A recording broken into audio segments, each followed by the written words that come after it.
Good morning, Mountains. We are here in Warfield, Kentucky with Bradley Dameron in Marbone Creek and my trusty co-host J.J. Pruitt in Mam, West Virginia. Good morning, guys. Good morning to you as well. How are you doing today? I'm doing good. Not a bad morning. Didn't get a lot of sleep last night. Was up late doing show prep, but for what it is, it's a good morning. How you guys doing, Bradley? I'm doing good, man. It's a nice, dreary morning over here as I look right over here outside the window. It's not pretty. What's the weather like in Man, JJ? It's a little dreary as well, but I imagine it's going to get hot later. No raincoat? Not just yet, but I've got it in my closet ready to go. All right. We got to make sure he's okay, Bradley. We do. We got just stay safe today, JJ. Absolutely. Yeah, we got a great show lined up. Guys, we got one of the biggest rivalries in the mountains today on the show. We got Chapmanville and Logan. We got Mark Hatcher and Joey Gollihue. Are you guys excited? I'm excited. What about you, Bradley? Oh, it should be a fun show. It's really excited to speak to both of them. Well, today is August the 8th. JJ, let's start the show out. What happened this day in history? Okay, and this day in history in 1945, the United States, the Soviet Union, the United Kingdom, and France signed the London Agreement, which authorized the Nuremberg trials in which former Nazi leaders were indicted and tried as war criminals by the International Military Tribunal. The Nuremberg trials. Yeah. And, so we got in 1974, faced with near certain prospect of impeachment for his role in the Watergate scandal, U.S. President Richard Nixon announced his resignation on this day in 1974 and was succeeded by Gerald Ford the following day. Okay, we've got one more. In 1992, the U.S. men's Olympic basketball team, which I consider the best team of all time, dubbed as the Dream Team, because of an all-star roster of NBA players that included Magic Johnson, Larry Bird, and Michael Jordan, easily defeated Croatia to win the gold medal at the Barcelona Games. So pretty solid day in history. Yeah, the great day in history here as JJ, I know you got some celebrity birthdays. Oh yeah, I've got about 4 of them. The first one we're going to go with actress Megan Good. Not sure if you're familiar with her work, but she's a really good actress. We've got Dustin Hoffman. We've got Roger Federer, who is arguably top 3, top 2 best tennis players of all time. And last but not least, from my childhood, one of my all-time favorite boy bands, from NSYNC, JC Chazé, it's his birthday today. Oh, okay. Yeah. As I look through my Facebook birthdays, I got Thomas Nairn. Happy birthday, Thomas Nairn, good friend of mine. Candace Spalding, she plays for Martin County Cardinals. Jenny Buck, the mom of Wesley and I forgot. I'm having a brain hit. Wesley and I'm having Brody Buck. There we go. Then looks like Ethan Wolford and Bailey McCoy. Happy birthday to all them fine folks today. So, guys, as we're moving on, what do you want to start with? Y'all want to start with something serious? The Olympics, politics. What do you want to start with? I'm gonna let Bradley choose. Man, I'm just going to go ahead and start with the Olympics. I've been watching a bit of it the last few days, a lot of it in the background, but I've really enjoyed. Listen, I love watching these athletes I never get to see, and then maybe every 4 years in these events, I get to know some people, every 4 years, where I get to kind of be reminded of them. So it's always a fun time. But I've been enjoying the track and field events a lot. Let's start with this dude, guys. Did y'all see Quincy Hall yesterday with the incredible finish in the 400 meter? Did you get a chance to watch that, guys? That was crazy. Oh, sorry, Bradley. Go ahead. Oh, I'm sorry. No, I mean, listen, man. I mean, he looked like he was flailing down the stretch, just trying to catch up. And but my man did. He caught up and got the gold. It was pretty wild to see. You know, he was in fourth place at the end. It was like what, about 40 meters to go, and it just looked like he was done for. And then he just found a second wind, or whatever you call it. I mean, he dug deep into his soul, or whatever it was he did, and I can't believe he made that comeback. I mean, I can understand, you know, it being neck and neck between two people, but to be in fourth place and to be able to still somehow make the comeback, I mean, that's absolutely insane. Highly impressive. It was wild to see. The now something JJ's been waiting on. Breakdancing starts in the Olympics. My question: will y'all watch? If there's nothing else on, I may tune in. I'm just fascinated. How are you going to judge this? I mean, are you going to judge it based on, you know, body language? Are you going to judge it based on the level of difficulty on the moves, or how long that you can spin on your head for? I mean, like, what is the criteria? I mean, it's like so you think you can dance for a gold medal? I don't know, man. I'll tell you what, I am not interested in this at all. If if I wanted to take and watch breakdancing, I would go watch a 70s or 80s film. I never dreamed that it would make a comeback, especially in the Olympics.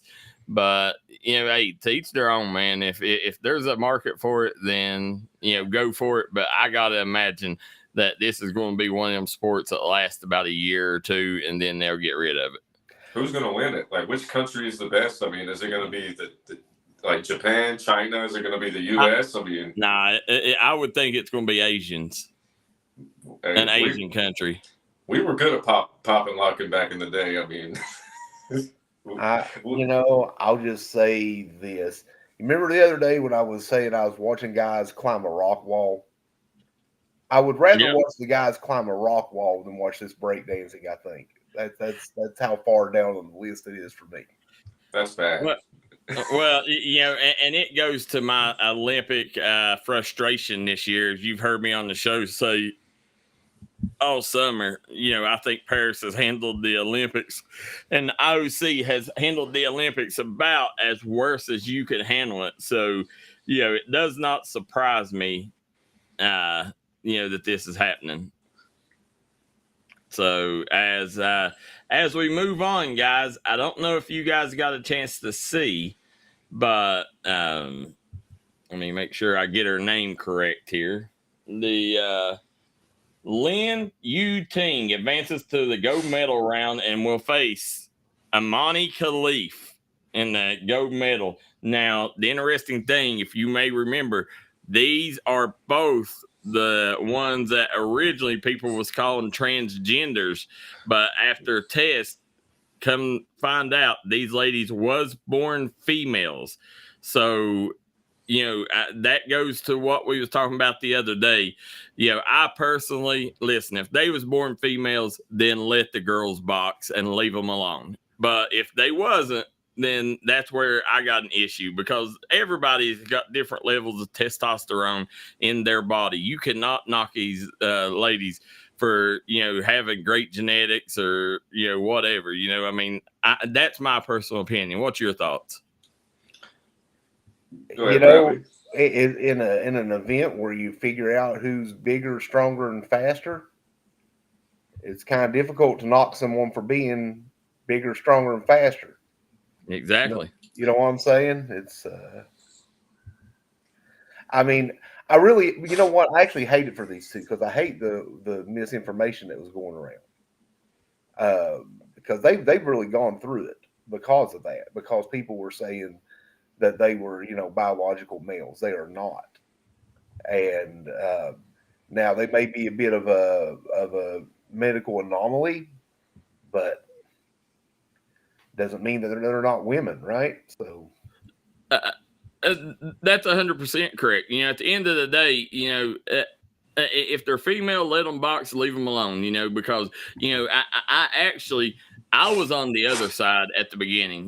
Whenever they first come out, people was calling transgenders. The media was calling transgenders.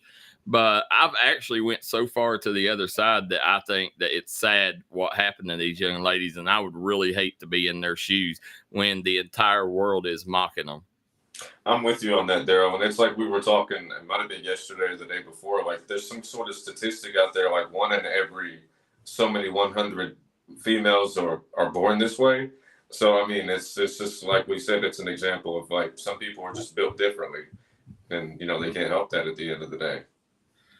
Well, right here, we got a load of comments coming in. Jimmy Johnson says Breathitt County football versus Pikeville tonight. Belfry will take on Raceland either tonight or tomorrow night.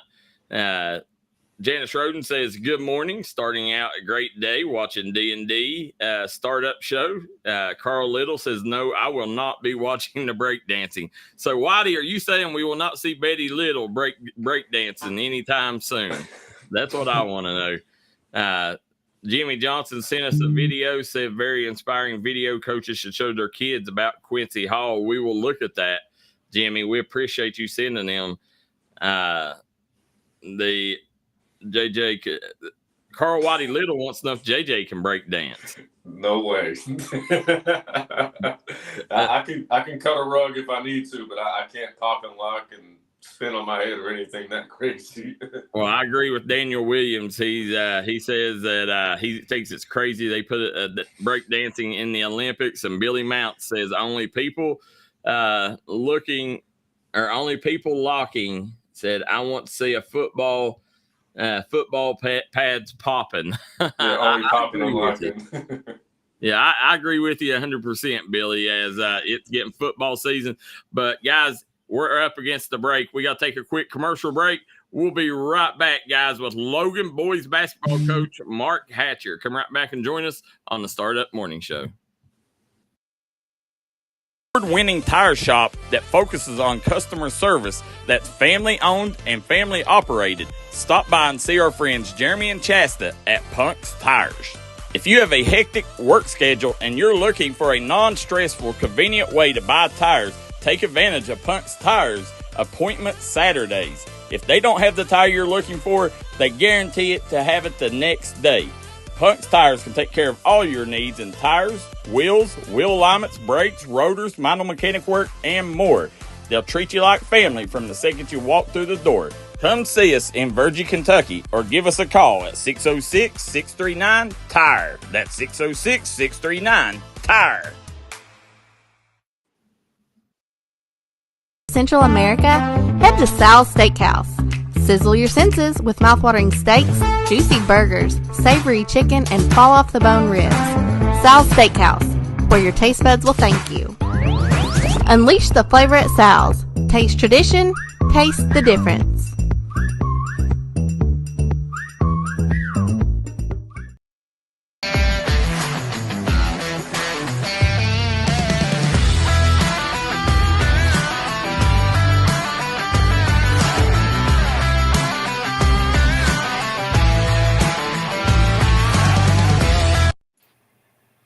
And we are back here on the Startup Morning Show. This segment sponsored by Punk's Tires. Get all your tire work done in Virgie, Kentucky with our friends Jeremy and Chasta at Punk's Tires. Guys, we got Bradley Dameron in Marbone Creek, JJ Pruitt, Darryl McCoy, and special guest Mark Hatcher. Good morning, Coach. Hey, guys. How you doing? Good morning, Coach. Doing good. Glad to get to talk to you again, Coach. Yeah. That last time was a little confusing with my phone there, so I'm doing it on the computer this time. It happens. Listen, Microsoft was having a day that day too, so we understand. You're a businessman over there in the Logan area, so I could imagine how many hats you wear. So we'll give you a pass. Okay, I appreciate that. Thank you, guys. Well, I'm gonna let these guys get a hold of you first, there, Coach. Okay. Go ahead, Bradley.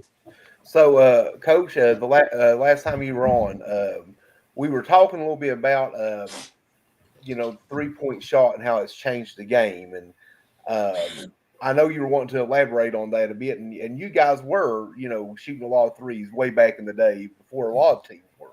Yeah. I mean, we I think I've always shot a lot of threes. I've always played a lot of players, Brad. You know that. So we like to play fast, and that 2010 team.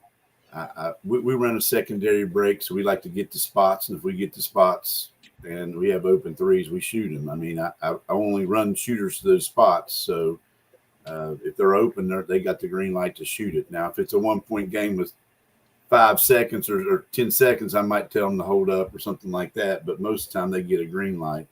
But 2010 was a unique team. We had mostly all guards, 3 legit all-state candidates there with Noah, Paul, and Deontay, and had other really great players too. And I mean, we shot probably 30 to 40 threes a game.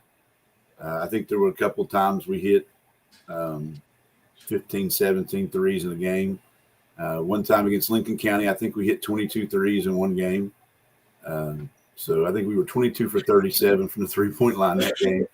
So, I mean, we used to run that a lot, and I watched teams, and Golden State reminded me, of course, at a smaller level.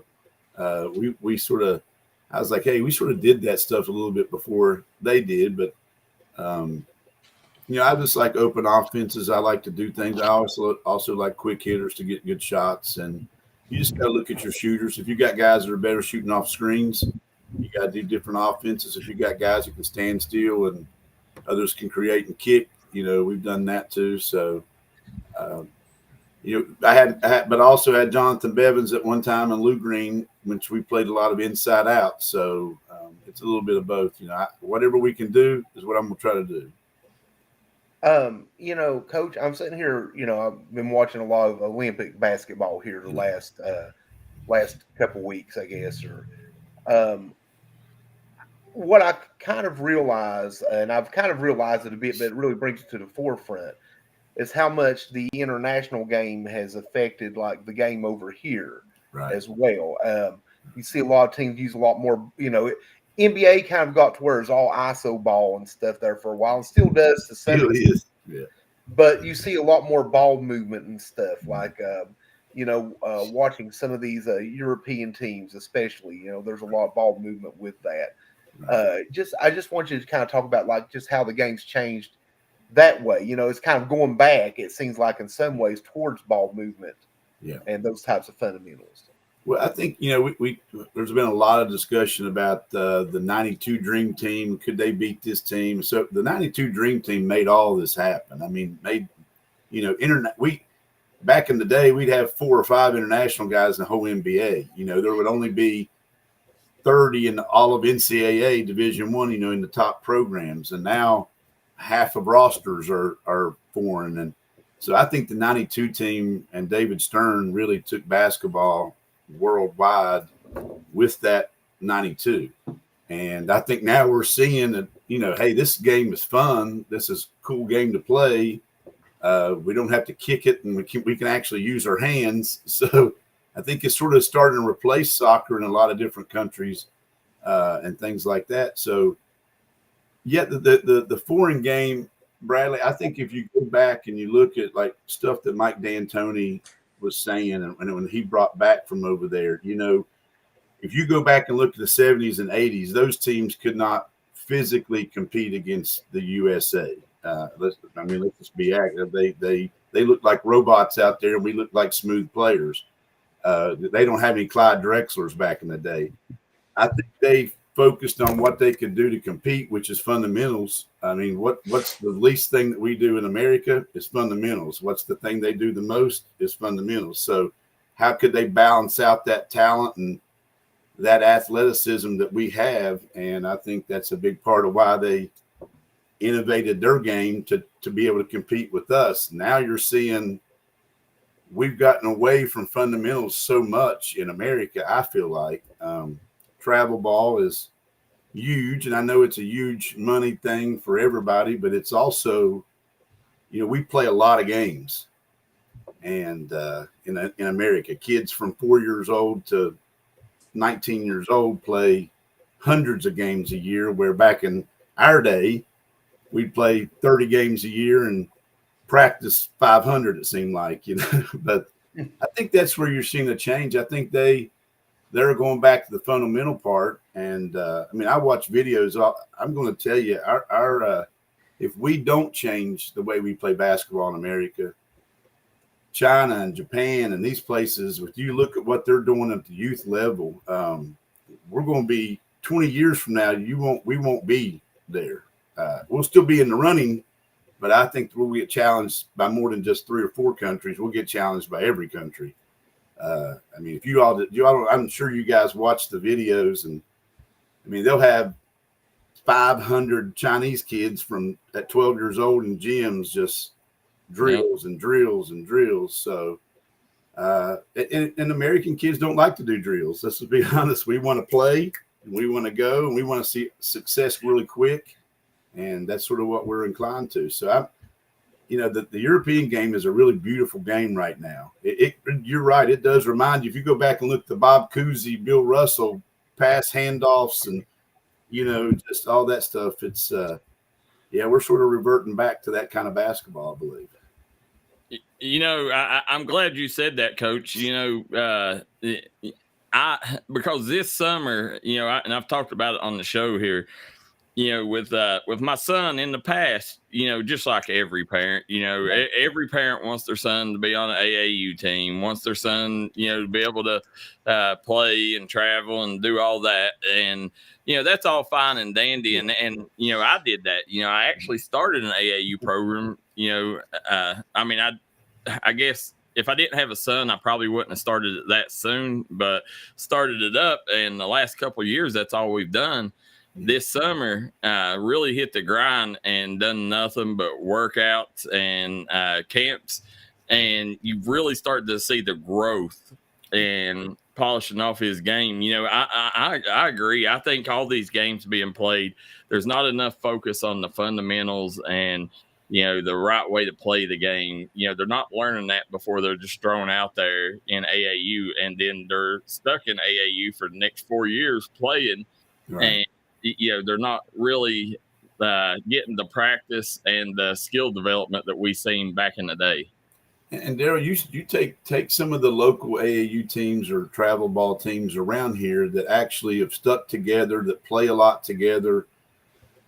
Like the little team at Chapmanville, I think they're in 6th grade now. Yeah, has a record of like 305 in the last, But what they're doing is it's just those kids. Now, they may add a kid or something every once in a while on a big travel tournament, but they play on the smaller travel tournament circuit, I think. You guys probably know more about that now than I do, but they play lots of games, but they're coached by the same coaches. That they have lots of practices, and they compete against teams that come out there with 6'7" kids, 6'5" kids that, they're competing because they're playing as a team and they're fundamentally sound and those kind of things. And I think if travel ball could do that, and I think West Virginia's always been behind, guys. We've always been behind with the way we've allowed our coaches to coach in summer and spring, and you're finally seeing they've allowed us to do that. And I think that will help our basketball in our state. Kentucky's always been ahead of everybody. That's why the Shelby Valleys and the Pikevilles can go to the state tournament with a couple of really gutsy kids that can play and go to the Final Four and to the championship game and things like we've seen here lately. In the last 10 years, Darryl, you tell me, since 2010 when Shelby Valley won, Eastern Kentucky, these small schools, the mountain schools, have actually done pretty well to the Sweet 16, much better than what they used to do. Would you agree? Yeah, they and a lot of it, that they've just caught up, and then you got the new age where everybody's joining, making super teams, and that's a big part of it too. To where with Elijah and them, that was pretty much homegrown boys in 2010, but. To what you were saying there, a great example is Tug Valley, won single A state last year. And, I think there was really only 2 teams that could have won it last year. You know, they was that big of a difference, but they come over here and you have middle of the pack 15th region teams that beat them by 20 plus, 30 plus. And, you know, they got beat by 3. They got beat by Martin County, which is a top tier team. And then I think it was Pike Central and Floyd Central. They got beat by pretty handily. You know, that just shows the big difference in between West Virginia and Kentucky ball. And a lot of it, like you said, you know, I mean, it's just they're further ahead of the game. I think the rules in West Virginia are set up bad. I think that, you know, whenever you look, I think they took a huge step forward this last season whenever they started giving you guys so many flex days instead of, you know, the dead period. I think that was a huge step in the right direction. Right. I mean, I used to cheat. I mean, I'm not gonna lie. I mean, to compete, we did. I'll never lie. I don't care what anybody says. SSAC can say what they want to me. But back in the day, I mean, I wanted to work with my kids. I wanted my kids to get better, and so we went and got better. I mean, you know, because I thought the rules were stupid back then. I didn't, you know, punish me if you want to, but I'm not. I'm going to make my kids the best that they can be. And, you know, something about Tug Valley is, you know, especially if those games are early, Kentucky's always way ahead of us because they practice, they get a whole month of practice. Now you'll see us using flex days and things like that. But going back to 2010, we had probably one of the greatest games ever at the Fast Lane Shootout over in Martin County was Noah Cottrell versus Elijah Justice. I think the score was 129 to 124.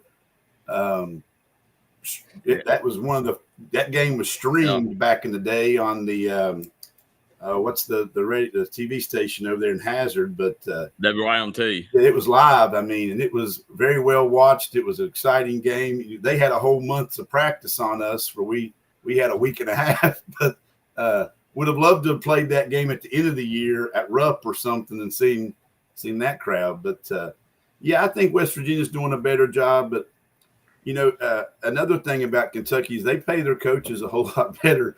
So you got guys that work year round here in West Virginia. Sometimes, I mean, I'm not saying everybody, and I'm not saying, but there are coaches that coach from November to March because that's really all they get paid for. So, but let me ask you now a few of the rules that I disagree in West Virginia, and I want to get your thoughts on. I think the 8th graders can't play up roll. I do not like that. Yeah.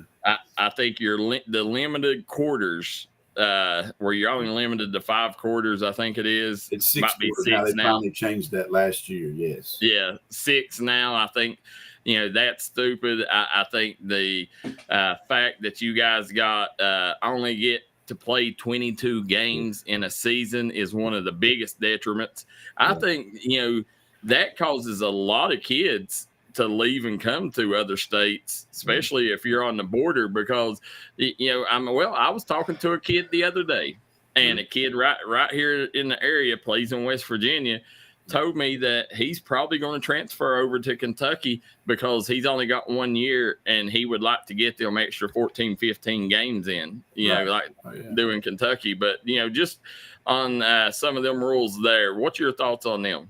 Oh, definitely. I mean, I was a part of the coaching committee in West Virginia for years, and we don't have a great coaches association. We do for football, but not for anything else.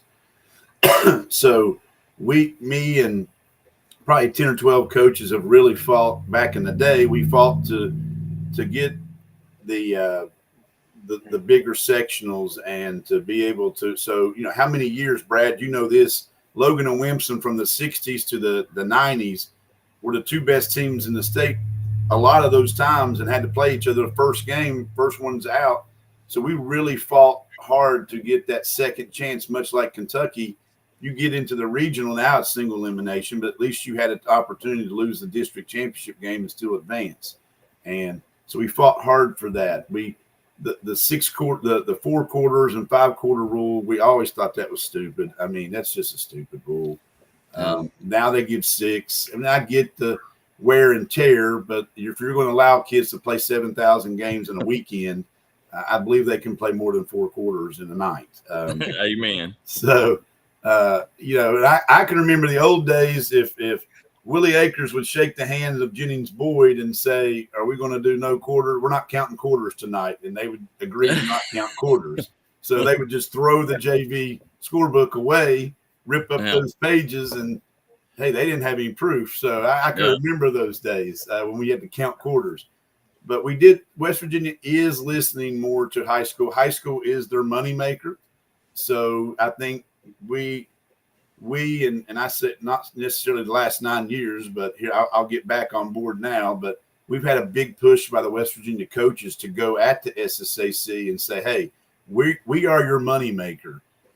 Listen to us a little bit. It's not all just about football. It's give us a say." And I think you're starting to see that. The games. I mean, my dad played. He won 1,000 games or whatever in Kentucky, and I'm like, it'd take somebody to win 1,000 games in West Virginia. You'd have to coach 60 years. I mean, that's the truth, Coach. And whenever you talk, everybody always says, that West Virginia, the WSSAC are a bunch of dinosaurs. They're saying, everybody says these rules was made back in the 20s and 30s, and they just have never been in. They've not innovated and changed with the times. That's something that I really hope we see a change in, man, because, it's not fair to West Virginia because we got so many great athletes in West Virginia, but, it's just the system set up for them. It puts them behind the 8 ball, compared to other states. Yeah. Coach, I'm just taking this from Jimmy Johnson's comment, over on the side. He mentions about how he's saying how high school basketball, he needs a shot clock. Where do you stand on a shot clock in high school basketball? I disagree. I'm not a shot clock lover. I see that stuff online all the time, and I watch these teams just stand there, and I'm like, I'm a ADHD coach anyway. I like chaos. So, now if I have the lead and if you're going to let me sit out there and you're going to play a 2-3 zone, I'll sit out there and dribble the ball for a whole quarter if you want me to. I mean, it's Burt up to ball the is what coaches. we call it. Yeah, it's up to the coaches to change the game. I mean, I think putting the shot clock in high school basketball I think it will decrease our skills even more, because then it's going to look you're going to get the ball, your best player. He's going to dribble for 15 seconds. And I see so much of that crap that you see it all over. And then you watch UConn play, who has constantly moving parts the whole shot clock. And that's why they're beating teams with less talented players. I hate the shot clock. First of all, there's a lot of schools in West Virginia that can't afford it. Those things cost $5,000 a piece. You have to pay for another person to run the shot clock. Yep. And another person who actually knows how to run a shot clock. That's not the easiest thing, and when to set it, when not to set it, or reset it and things like that. So I get people want that, but to me, I've had teams that were not talented, so we needed to slow it down some, and I've had teams that were talented. To me, like the 2010 team, I worked all year long on pressure defenses, because I knew somebody on my way to try to win a state championship would slow the game down. And Winfield did that in the region. We didn't panic. We had plans, and it took about we went to A, it didn't work, B didn't work, but C did work. And finally something worked to speed them up. And that's on me to prepare my kids for that. That's how I feel. Yeah. And before we be remiss, Coach, you was talking about that Chapmanville team, that middle school team. Somebody did mention, that it's made up, that little league team. You got Avo Evans and Brennan Napper, and really good if you get a chance to watch them. So definitely wanted to give a couple of them kids a shout out. Brennan Napper is a joy to watch if you get a chance to check him out. I watched their games a lot. I got a great relationship with Brad. I feel like it's a joy to watch his son play, and watch those kids play. Jeff Miller's son's on that team also. That's a really good friend of mine that I played ball with at Logan. And now we just got to get our teams at Logan. We just got to get them ready to beat those guys here in a few years. But I mean, I'm going to have to do something about that. But they're really good. They're really, really good. So that'll be tough to do. That brings me to some questions sent in by some fans here. Definitely want to get to these, and then I want to talk a little bit about your team coming up. But I know JJ's got a question. He's got one question on his mind. I can tell. Yeah, he's going to ambush me. JJ, before I get to these fan questions here that they've sent in, go ahead and get your question in. I got a couple questions, but I'll go with one at least for now. Me and Darryl was having a debate on 3-on-3 basketball in the Olympics. Where do you stand on that? Listen, I love 3-on-3 basketball. I mean, I don't know how old you are, JJ. Darryl, I don't know how. I'm 53, and we played a lot of 3-on-3 or a lot of 21, a lot of I don't remember how many times we played 21. Just 7 guys out there all playing against each other. So I love 3-on-3. We're actually our youth league is going to go to some 3-on-3 stuff. More touches for each kid. More ball handling, more cutting. I think you can learn the game 3-on-3. You can break things down a little bit more to that young age group. I noticed at basketball camp, and I think a lot of other coaches noticed it too, that when you have a basketball camp and you it's your 4 and 5 and 6-year-old division out there and you got them playing 5-on-5, it's total chaos. It might as well have a circus. You might have a kid going to the bathroom during the middle of the game. When it's the 3-on-3, they actually can do that. Coach might have to help them a little bit. All right, guys, you got to bring it back. You got to teach them what bring it back means or take it back means. And but those are all rules that when we grew up, we all knew all that stuff. These kids don't know that. But do you like the rules of it in the Olympics? I don't know if you've got a chance to watch it. I haven't watched most of it. No. Yeah, Coach, they got a 12-second shot clock. And when they score, you got to grab it out of the net and then automatically kick it back out behind the 3-point line, and the 12 seconds starts. So you're basically getting a lot of bad shots.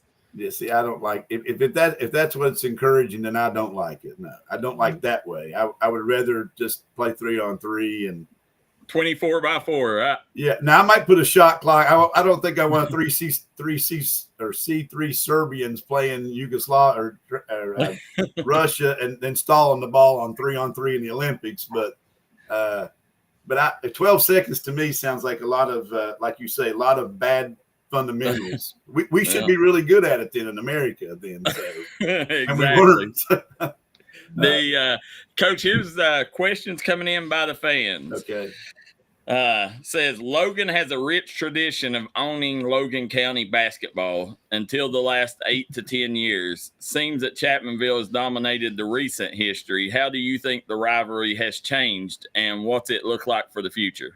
Well, I think one of the big things is they're the biggest school now in the county by 100 or so more kids. I think that they changed their outlook on basketball down there. I think my dad, when he got that job, changed the youth league and sort of got Hearts and Chapmanville, tried to get those guys together. Not that Harry Kirk and Dave Elkins and those guys didn't do that too. It took a few years. Bradley's went through, Kermit Lenore, they still fight sometimes. I mean, let's be honest. So I think that changed. Having 2 feeder schools definitely helps. I mean, if you have 2 feeder schools, that's going to help you. I think Brad Napper has done an incredible job. He's always been a talented coach. I knew that really. I actually coached Brad in travel ball back when he was 14, 15 years old, which is what established our relationship. And, I think I relied on him heavily, and it's going to be really fun to coach against him. I think maybe not so fun. I don't know. But I think Chapmanville's just put a lot of emphasis on basketball, a lot of excitement, and they've had a lot of success. I think, they sort of got stuck in that window there where they were still AA and Logan was AAA. And, then you had the change of enrollment there a little bit. So that probably gave them a little edge because they were probably one of the biggest schools in AA. And if you're the biggest schools, you should probably win. But I think that they've built a program. They have a program down there now. It used to be they'd have a good team every once in a while, but they actually have a program now that from top to bottom or bottom to top. And, Brad Napper's a huge reason that's that way. So it's going to be a challenge. I've only, as a coach, I've never lost a Chapman field. I used to say I'd jump off a bridge. If I did, I'd probably have to pick a smaller bridge. Because I have a feeling it's going to be a lot tougher to beat those guys moving forward. So, but I have lots of respect. I know that there's been some bad blood. Definitely, if you play Southern West Virginia basketball or Eastern Kentucky basketball, there's going to be fights. There's going to be tough years. There's going to be, we have a passion about our sports. And that's why I love your all show and the things that you all have that passion about our youth and our youth sports. And I think, anytime you get into these things, I don't know. We're going to have to. I think actually Zach Green, he did a pretty good job of beating Brad and Chapmanville teams. The Logan team still beat them every once in a while, but you're right. They've won a lot of state championships, and they're definitely the king of the county right now until we can see what we can do. We'll try to figure that out. Well, I like your squad this year, definitely. And, this is the year you got a couple good seniors and upperclassmen. So this will be the year to get them if you're going to. And the second we still got 2 weeks. They might have 6 more guys come in.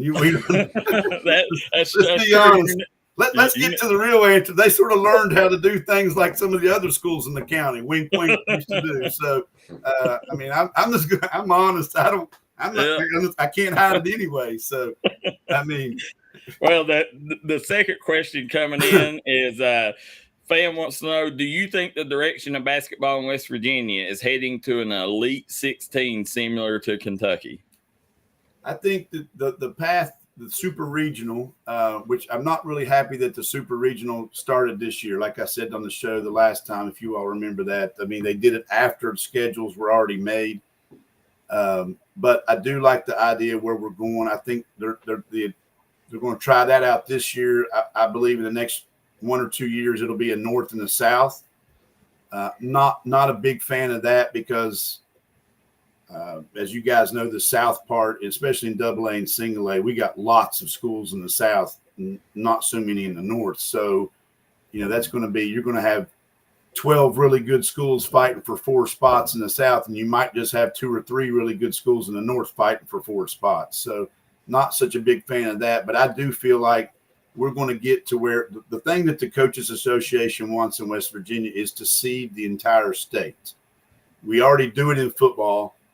They don't have a problem at all with Tug Valley playing Frankfurt for first round or second round of the football playoffs. So why do they have problems with basketball traveling that far? Their excuse was you can't travel. Well, now the way these regions are, I believe, Bradley, you might know better than me, Tug was in the same region as Calhoun County and Gilmer County. That's a 4.5, 5 hour drive almost. So there should be no excuses about travel because you can get from one side of the state to the other in 5 hours. I've seen some regions, Coach, I saw one, I think it was 5.5 hours when someone mapped it out. Yeah. So, I went to college, at Shepherd up in the Eastern Panhandle. That's a long way away. I can leave here right now, and that's all the way up. It's on the border of Maryland and be there in 6.5 hours. Yeah. That's a region for some teams now almost. Right. I think that they're trying to get to that. I think that's what the ultimate goal is we as basketball coaches have always wanted the best teams at the state tournament. I hate the way the Kentucky State Tournament doesn't seed their state tournament. I think that's the stupidest. I've always thought that was crazy why you have Louisville male who's 36-3 playing, I don't know, let's say Bowling Green, who's 36-1, and they're playing in the first round on a Wednesday morning at 10 a.m. on the Sweet 16. And the other whole, that just drives me crazy. So I'm so glad that we do seed our state tournament. but I would love to see our whole state and play it out that way. And then actually, Coach, let me give you a rebuttal on that real quick and see if this helps sway you a little bit. All right. You know, in the Sweet 16, what makes it so special is it's a spectacle, you know, and that first day, the first couple days is really what everybody comes to see. A lot of times, you know, the championship, well, now that they got them where you got to win 2 games on one day, you know, it stays packed out. But, you know, before people would start leaving after that second round a lot. So now, you know, that they've done that. They say blind draw, but, you know, at the end of the day, I think a lot of it is they want to make sure, like this year, they had the 14th and the 15th region, 2 mountain schools playing each other in the first round. Yeah. You know, I think that first day they're wanting the best matchups because they want to draw as many people as they can in, and I think that's why they do it. Now, it's not fair that you have that special season and you have to play a powerhouse, but I think that's why they do it, is to make that first day so special. And, you know, because of that, you know, some teams, really good teams, go home early sometimes. Yeah, I mean, I can remember my dad, the one year he made a run to the Final Four with Graves County. They beat Marshall County in 1980. I can't remember what year it was, maybe 88, 89, something like that. I mean, they had to beat Travis Ford in the first round. They were the number 1 team. Then they beat that was 89. Russ Farmer, Richie Farmer's younger brother, Clay County. They were the number 2 team. They had to beat them the next game. Then they had to beat somebody else, and they ended up playing PRP in the semifinals. So they had to play the number 1, the number 2, the number 3, and the number 4 in 4 straight games, or 3, something like that. And I was like, I mean, if he would have just got a chance to play maybe somebody else, he may have actually got to play in the championship game that year. But I mean, I get what you're saying. And, you know, I can remember the Jason Williams, Randy Moss, Beckley game that was played on a semifinal. That was a complete sellout at the Charleston Civic Center. But shouldn't that game have been – I mean, those were the 2 best teams, even though Martinsburg won the state championship. But it wouldn't have been nice to see those 2 teams play that game in a championship game is what – that's sort of how we feel. It would, Coach, and we're running a little short on time, so I'm going to have to do some speed talk here. Jackson Tackett says he was 2-0 against Chapmanville, so shout out to Jackson. The last fan question coming in, fan wants to know what are 5 of the top high school prospects that you have seen that is on your schedule, and do you look forward to game planning for those players? Well, that's probably a question. I'm probably a little less knowledgeable about some of the teams right now. I mean, I know that Williamstown has Parker Schramm. I know that they have a really good team coming back. So I'm interested in going and trying to they play up tempo. So that's going to be an interesting game.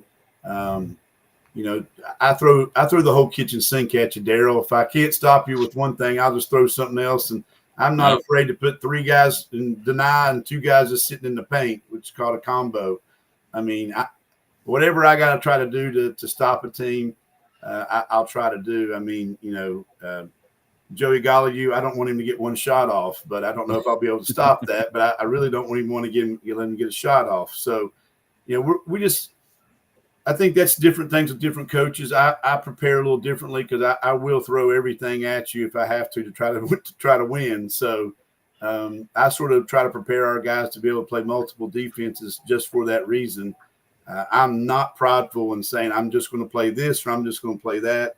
That's not me. I'll play whatever I got to play to win or try to change the game. So I'm really anxious to sort of get to know the players, and I've had a good feel by doing my radio show of what teams, and I've watched a lot of games, but to really know each kid and what I'm going to be facing, you know, that's a good question for me about December. I'll have a little bit better answer for you on that one. All right. Really quick, I want to get your thoughts and what you've seen so far. I know you didn't get to spend the summer. That was a question last time that I had that I wanted to ask you, and then I want to get to your team real quick before we have to go. But, you know, the last 2 seasons, the Logan basketball team has had to spend their summers without their head coach. Yeah. Do you think that's a huge disadvantage? And do you think it was a mistake that they waited as long as they did again this year to hire? Well, I mean, I would have liked the hiring process to increase a little faster, but when your state takeover, there's different things that they got to go through. I didn't understand that at first until I talked to the superintendent and figured, saw how it had to work out. So that really wasn't as much their fault as people might think it was. They actually, it takes more steps. Okay. But yeah, it's definitely been a major hurt to us. And right now, I don't know if you all went to the island lately, but Logan Middle School is completely it looks like a bomb went off on our island. The field house in Logan High School is completely shut down all summer long because of they're rewiring the entire power grid inside of Logan High School. It's 70 some years old, and it needed about $7 million of electrical updates. So we haven't really been in the gym a lot because there's really no gyms to get in unless I want to call Chapmanville, and I don't know if they'll let us use theirs. But we've been in the gym a few times. I really like this team, Darryl, to sort of move forward on that. I do think it's been hard on these kids the last couple of summers, and hopefully next summer we'll have all of our ducks in a row and get to have a full summer. But I love this team. Lots of talent, lots of depth, which is something that I really like, and guys that can play multiple positions, which is also something that I like. You got great guard play, and the thing is, if you watch Matt Hatfield at Mingo Central, I mean, they played the kid at center a lot of the time. So I mean, he can definitely play all five positions. But when just to get your thoughts, quick answers on a few of these players. We'll start with the young ones. Gage Green. I mean, Gage. I've only had these guys in the gym about 4 times. So, I mean, knowing these kids, he's got lots of athleticism. He's a very intelligent kid. He's played inside most of his life. So it's going to be fun to watch him sort of change his game from the inside kid to an outside kid. I think he's got lots of talent. It's just, I hope he's as tough and gritty as his dad was, because that he was a special kind of player for me. And it reminds me a lot and makes me smile a lot when I talk to him and coach him a little bit, because they do look a lot alike. So he's a lot better looking kid though than his daddy, for sure. He got a little more hair these days. Yeah. Devin Maynard. Devin Maynard has been a really pleasant surprise this summer. I think he pretty much led them in scoring a lot of the games they played. I really like his game. He's been injured a lot, and we really haven't got to see the Devin Maynard that I saw when he was young. He's been hurt a lot the last couple of years. So I'm anxious to see him fully healthy, and I'm got a lot of things that I think I can use him and different things that we can do with him. Let's go over to that great backcourt of yours there, Matt Hatfield and McCormick Ilderton. I love those two kids, man. They've been the first meeting we had. You're my 2 seniors, so everything starts and ends with you. If the commodes are not flush when I leave, when everybody leaves here, I'm blaming you guys. They've sort of stepped up and taken control of that. They know that they have to be first in line on everything, and I expect them to be the first ones off the bus and the last ones on the bus with me. So I'm really excited about those 2 kids. Either one of them can play point guard.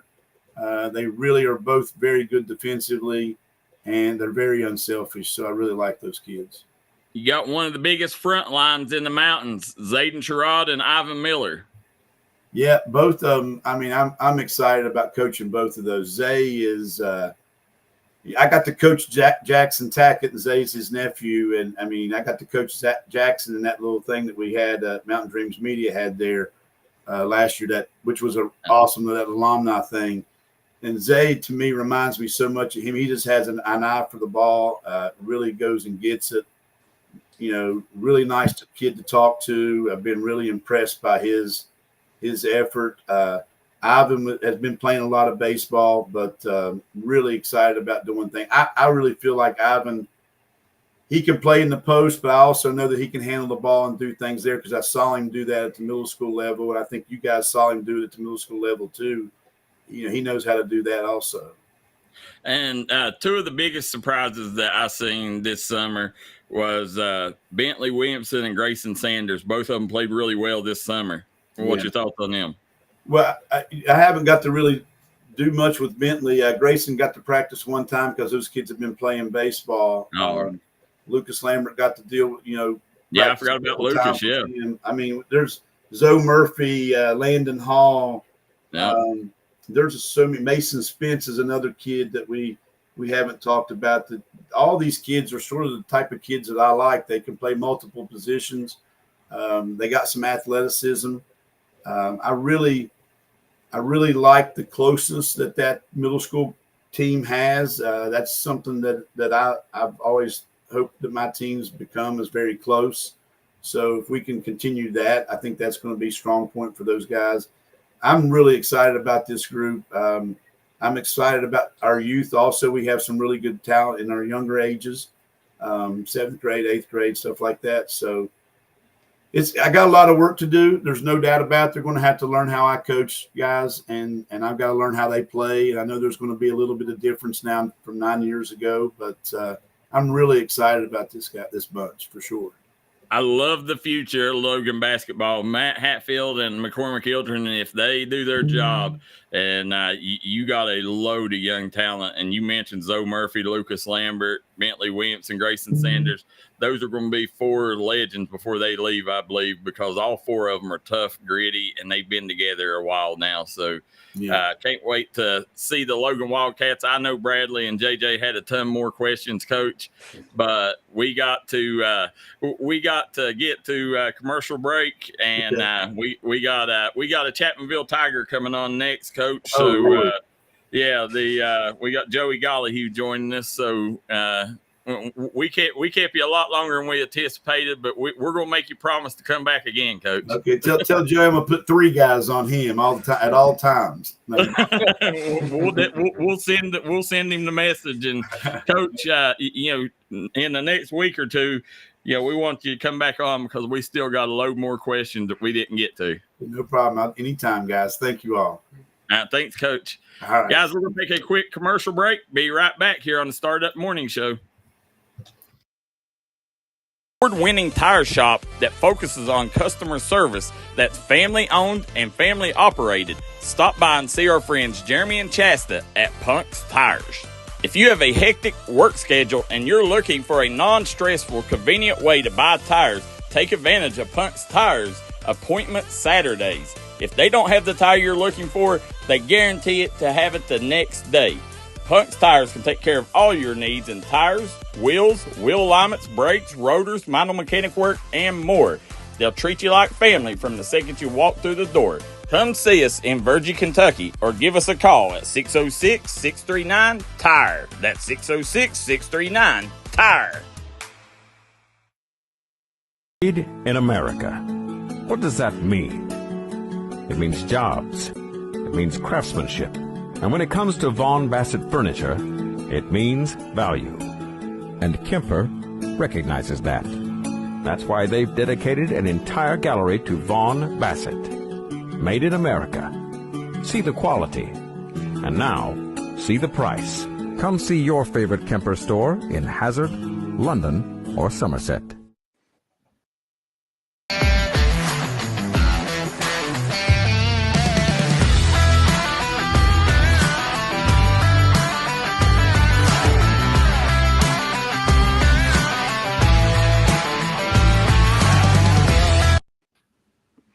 And we are back here on the Startup Morning Show. JJ Pruitt, Bradley Dameron, and Darryl McCoy here. Guys, we want to give a special shout out to Donovan Bentley, who returns back to work at Punk's Tires this week. Hope he gets better, and prayers are going out to him. Hopefully he gets better and back to 100% soon. So our friends at Punk Tires always delivering. Guys, just like they're delivering, we're delivering too, as we got Joey Gollyhue joining us. Good morning, Joey. Good morning. Sounds like you just woke up. Woke up about 8:30, not too long ago. Well, I'm gonna let these guys have you before I get a hold of you. Joey, man, it's a pleasure to meet you. I'm not really familiar with your game, so can you, by any chance, tell me what position that you play? I mostly play shooting guard. This year coming up, though, I'm gonna have to step up and play a little bit of point guard. Oh, okay. And can you tell me some of the people that you modeled your game after? Honestly, some of the people that I've played with, like Zion Blevins, ever since I moved to Chapmanville, I really took a lot out of his game and tried to improve just off of his game and learn as much as I can from him. So you said since you moved to Chapmanville, where were you originally from? I was originally from Tug Valley. Oh, so did you play with them the previous year? No, I played my freshman and sophomore year there. Oh, okay. And I got another question for you. Let me think. My mind kind of went blank for a second. One of my biggest questions for you is, so we just recently had Coach Hatcher on here, and we was talking to him. And I know you're a Chapmanville boy now, so can you tell me how big is that rivalry for you personally, or since you moved from Tug Valley to Chapmanville, do you really know how big that rivalry is? First year going in, I didn't realize how big that rivalry was until I got there and I played the first game with Chapmanville against Logan. Whenever I was at Tug, we kind of started a rivalry with Logan when I was at Tug, but at Chapmanville, it's something different at Chapmanville. And so have you? How is your roster looking for this year? Have you had a chance to play with some of your teammates and develop that chemistry? What are you guys looking like so far? Looking like we're gonna be pretty good. We got some good freshmen coming up. Haven't got to play with them a whole lot this off season. I've been doing AAU ball. A couple of us have, so we haven't really got to get in the gym together. But we're going to be getting in the gym a lot sooner, so hopefully we can all get together and get our chemistry and stuff going. And I got one more question for you. If there's one thing that you could personally think of that you could do to improve your game, what would it be? I would say handle the ball a lot more, step up in my position, like I said, because I know this season coming up, I'm going to have to play more of a point guard role this season with losing Cameron Blevins, so. Okay. Bradley? Now, Joey is no stranger to heated rivalries. Real quick, as JJ asked you that question, you was part of that Tug Valley Tulsa rivalry. Whenever both of them teams are good, I still say that's the best rivalry in the mountain. It's the most heated rivalry. The Logan Chapmanville, I mean, you got two really good teams, but I don't think it gets as nasty. It might outside the game, but inside the game, like in the gymnasium when the game's going on, I think that Tug Valley Tulsa rivalry is definitely one of the most heated. But as far as them two rivalries, which one in your mind is the most heated and nastiest rivalry between them two? Honestly, from my experience, I would say Tulsa and Tug Valley. Just because, like I said, I grew up at Tug Valley. Growing up as a kid, I've always went to the Tug Valley and Tulsa rivalry games. I've been in the atmosphere, and it's just a great atmosphere. And like I said, playing at Tug my first 2 years, so I've got to experience that rivalry game. So I know a lot more about it. Well, the Logan Chapmanville rivalry will be a lot different this year because you got Mark Hatcher back on the sidelines, and they've been so much turnover there in the last couple of years since you've been at Chapmanville. It's not the fans really haven't got to focus as much on the rivalry as they have the team looking different there at Logan the last 3 years. So this year it will be a little bit different for you, Joey. Bradley, go ahead before I get back at Joey.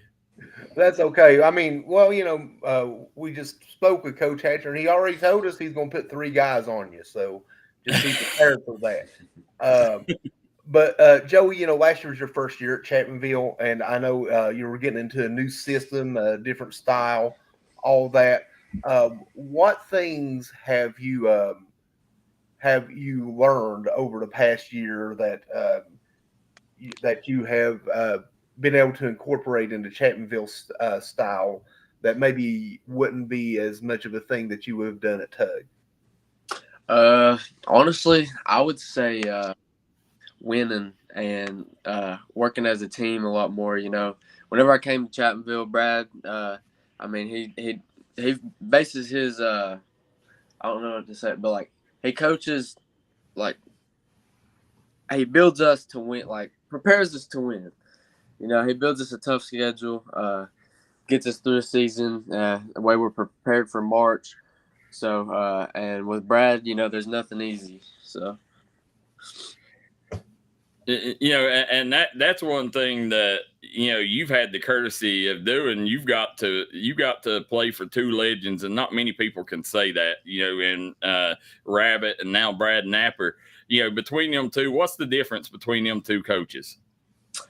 Honestly, I'd say it's Brad's hunger is a little bit different, you know. No hate towards Coach Thompson or anything, but you know, Brad, he's a little bit younger of a dude, obviously. You know, he played collegiate basketball, so I mean, Brad's hunger is it's a different level. Coach Thompson, he's more of a philosopher and does it that way, to where Brad, you know, he's the guy out there driving. He's more fierce, to where Rabbit, you know, he's more laid back and he's going to use his knowledge to beat you. Yeah. To where but Bradley, you got another one? Yeah. You know, Joey, you know, last year you guys, you know, in the state tournament, you had that heartbreaking loss. Has that helped to motivate you all? I mean, I know it's tough, you know, because you did lose some guys, but is that kind of helped push you all during the off season and you to get better? Because I mean, that's probably one of the most heartbreaking losses I've seen in Charleston, at least in recent years. Oh yeah, I mean, not a day goes by where I don't get asked at least a couple times, like, you know, hey, what about that last shot? Like, I know you still think about that, and you know. So, but yeah, obviously, you know, after that game, it was a tough loss. But the only thing we can do is use that game as motivation. You know I've been thinking about it. I can't get it out of my mind. So I'm sure a couple of the other guys that are coming back and returning are thinking of that for sure. And we're going to use that as motivation this year. You ready to get back there and get some a bit of redemption from that, because that was a tough one. But you know, you're sure going to have a good team this year, though, Joey. I believe. Oh yeah, Joey, talk about the young gun coming in, Dakota Dalton. You know, he's a kid that's got all the promise in the world in two different sports, but on the hardwood, you know, he just, you know, for a freshman, he's so strong and powerful. Talk about what you've seen from him this summer and how you're going to kind of mentor him this season. Yeah, one thing I saw about coming in is, you know, you never see an 8th grader freshman coming up with his size, you know. I mean, he's solid. He's got height. He's got weight. I mean, he's just an all-around solid. And honestly, if I could mentor him on one thing this year coming up, it'd probably just be his attitude, you know, because I know a couple of these young guys, you know, their attitude, or, you know, they get frustrated easy. So if I could just keep his attitude in check, we'll be good on the hardwood for sure. Yeah, and, you know, talk about some of your other teammates that's returning. I know you graduated a couple really good pieces, but talk about some of the other guys that stepped up this summer during summer ball. A couple guys that stepped up this summer during ball, Jet Baisden, Benji Atkins. Oh my Lord! I think that's all. Yeah, you're not returning a ton, and you know, I think there may be a surprise piece maybe coming. But who was the other one? Trenton Atkins. Yeah, Trenton. But you know, when you look, you know, you got a lot of young talent. The one kid that really surprised me is I think they call him Big Dave. Big Dave, yes, upcoming freshman. Yeah, he that kid got to play a lot more than I originally thought he would this summer, and looked like he had a couple good games for you guys. Oh yeah, going to a couple of these college camps, he really stepped up for us, and I know it was difficult on him too, because playing with a freshman team, then coming over and stepping up, playing big for the varsity. So he definitely has some big games this summer. If he keeps working, he'll definitely see the floor a lot more this year. Joey, every time I talk to you, one thing that you haven't forgot is where you come from. And, you always talk about how much you still love your Tug Valley people. And, I know every chance you get, you try to hit Cheeches up, and, the community loves you there. Talk a little bit, about, how hard it was for you to leave there. Now that you've had some time to reflect on it, how hard it was. And, if you had to tell the Tug Valley fans why it was that you felt there was a better opportunity, how would you talk to them today and tell them that? Honestly, I'd just tell them, it was very hard. It definitely wasn't an easy decision, growing up here, always being around Tug Valley basketball, it was a dream of mine as a little kid. But, as I got older, I realized, I want to challenge myself. So, obviously go to better competition, a better, not so much of a better, but a younger coach with hunger, to win. So I just wanted to go experience that for myself. And not only that, but Chapmanville, what all the coaches do over there to get their players exposure and everything, it's just on another level. But like I said, nothing against Tug Valley. Just wanted to challenge my skills, Yeah, and Chapmanville has a lot more at their disposal too. I mean, they got 3 gyms within a quarter-mile radius. You talk, it's the largest school in our West Virginia coverage area, and sometimes it ain't. It ain't got to be that, but I can still tell that the Tug Valley community's got love for you too, because when we play Chapmanville games, there's a load of Tug Valley people tuning in and cheering you on. So I'm excited to see what you do this year. Now here's the thing, Tug Valley won a state title, this year. And, last year you come up short at Chapmanville. This year you got to make it worth it, Joey. You go to Chapmanville, you got to get that title and make sure that you could always say, I went there for a reason and I made it happen, just like Saldine did. Oh yeah, I know. Only got one thing on my mind. That's a state championship. So, I think you'll get it moving up to classifications. Definitely going to be a little tougher. But Bradley, I can tell you was getting ready to ask a question. Yeah, I was just kind of curious, Joey. How's the recruiting trail going for you currently? I know, you hear any schools you're hearing from here lately? Coming into your senior year?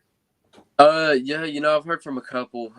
Youngstown up in Ohio, Concord, Fairmont State, a couple more. But yeah, I got a couple interests, got a couple camps coming up, got a visit coming up, so just looking forward to that.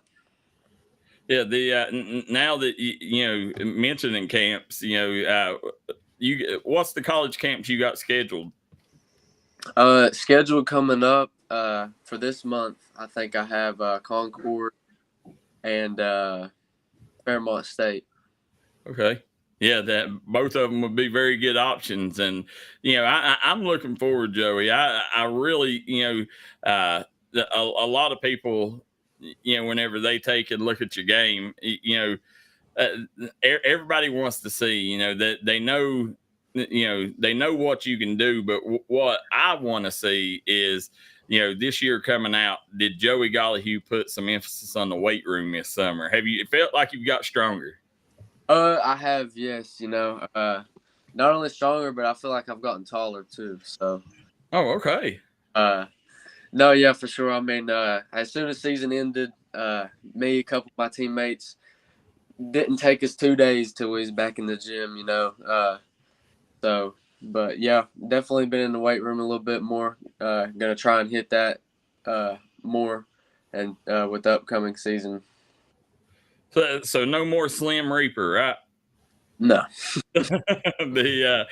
Now when you talk about in Chapmanville there, how has the community embraced you, and have they made you feel at home over the last year?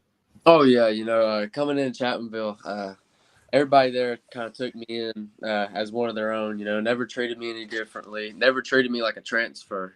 So coming in, not only players and everything, the school, the teachers, the community, it's just a great environment. And coming in, they made me feel like family. Well, Joey, I have always always been a big fan of yours. I know you got greatness ahead of you, man, and you just keep putting in the work, and you're going to start seeing them offers fly in soon, because you're doing everything right. You keep on doing that, man, and we'll take and catch up with you when it gets closer to basketball season. But before we let you go, I got a few fan questions that everybody wants to know. What kind of cereal does Joey Gollihue eat? I don't eat cereal that much, but if I do, probably Frosted Flakes. Frosted Flakes. Okay. I like it. Now what's your favorite shoe? Favorite shoe? Are we talking basketball shoe or just any shoe? Talking basketball. What does Joey Gollihue wear on the hardwood? GT Cuts or Kobe's. Okay. You got a favorite Kobe? No, I like them all. Yeah. All right. Now, got another question. What is your favorite NBA team? Lakers. I've always been a Lakers fan. Okay. Favorite NFL team? Bengals. All right, there you go. Who they? Do you watch baseball? I do every now and then. Yes, if I had to pick a favorite baseball team, it definitely. Who? The Reds. Okay, the Redlegs. Favorite college basketball team? Kentucky. College football? WVU.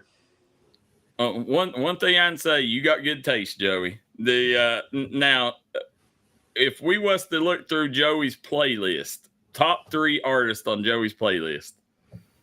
Don't give me no OT7 Quanti crap either. I'll try to mix it up a little bit. So Rod Wave, Zach Bryan, and I'd say Luke Combs or Jason Aldean. Joey, we could hang out, Joey. Every one of them questions I get down with. So there we go. The Rod Wave was the only new artist that any of these players have told us that I have enjoyed. So definitely added him to my playlist. But Joey, we appreciate you getting up early with us, man, this morning on the Startup Morning Show. And we look forward to catching up with you in a couple of weeks. We'll have you back on. But till then, man, you keep doing your thing and keep us updated on your journey. Thank you all. Thank you for having me. All right, thanks, Joey. We're going to take a quick commercial break. Be right back on the Startup Morning Show with JJ Pruitt and Bradley Dameron.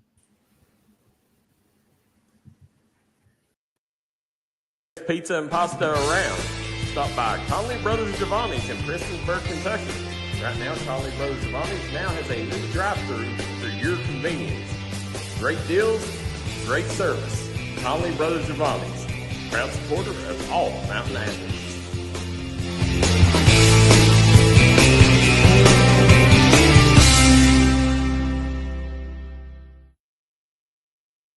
Wear a lot of hats. There are coaches, volunteers, church members, neighbors, someone who's there when you need them, especially when you need them most. That may be a lot of hats, but they're all the perfect fit.